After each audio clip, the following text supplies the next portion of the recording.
Supreme court ने वेश्यावृत्ति को पेशा माना। आइए जानते हैं कि भारत का कानून क्या कहता है सेक्स वर्कर्स को लेकर। सबसे पहले ये साफ कर देना जरूरी है कि भारत में वेश्यावृत्ति कोई अपराध नहीं है, यानी ये कानूनी तौर पर अवैध नहीं है।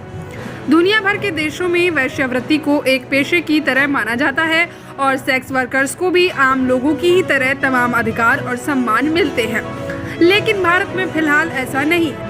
यहाँ वेश्यावृत्ति को हमेशा से ही एक अलग नज़र से देखा गया है और इसे एक पेशे के तौर पर शायद ही कभी किसी ने स्वीकार किया हो। लेकिन अब सुप्रीम कोर्ट ने वेश्यावृत्ति को एक पेशा बताकर साफ किया कि पुलिस इसमें कोई दखल अंदाजी नहीं कर सकती है। सुप्रीम कोर्ट की इस बड़ी टिप्पणी के बाद एक बार फिर बहस शुरू हो गई कि आखिर भारत में वेश्यावृत्ति कानूनी तौर पर सही है या फिर नहीं।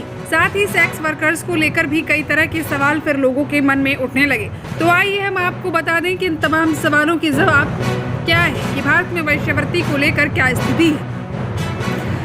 सबसे पहले ये साफ कर देना जरूरी है कि भारत में वेश्यावृत्ति कोई अपराध नहीं, यानी ये कानूनी तौर पर अवैध नहीं।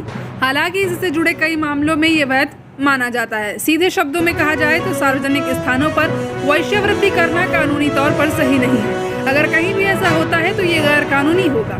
इसके अलावा अगर कोई होटल या फिर ऐसी ही किसी जगह पर वेश्यावृत्ति करते हुए पाया गया तो ये गैर कानूनी होगा।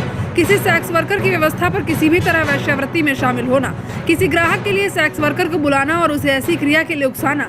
अगर कोई सेक्स वर्कर अपने काम का प्रचार करती पाई जाती है या फिर किसी को इसके लिए आकर्षित करती है तो उसे गिरफ्तार किया जा सकता है। कॉल गर्ल्स को अपना नंबर सार्वजनिक करने की भी इजाजत नहीं। अगर ऐसा किया जाता है तो ये गैर कानूनी माना जाएगा और 6 महीने तक की इसकी सजा हो सकती है। सुप्रीम कोर्ट ने इस अहम टिप्पणी के साथ सेक्स वर्कर्स को लेकर सिफारिशों पर केंद्र और राज्यों से जवाब दाखिल करने को कहा। कोर्ट ने अपने निर्देश में कहा कि 8 हफ्ते में उन तमाम सिफारिशों पर जवाब दें जिनमें कहा गया कि सेक्स वर्करों को क्रिमिनल लॉ में समान अधिकार मिले हुए हैं।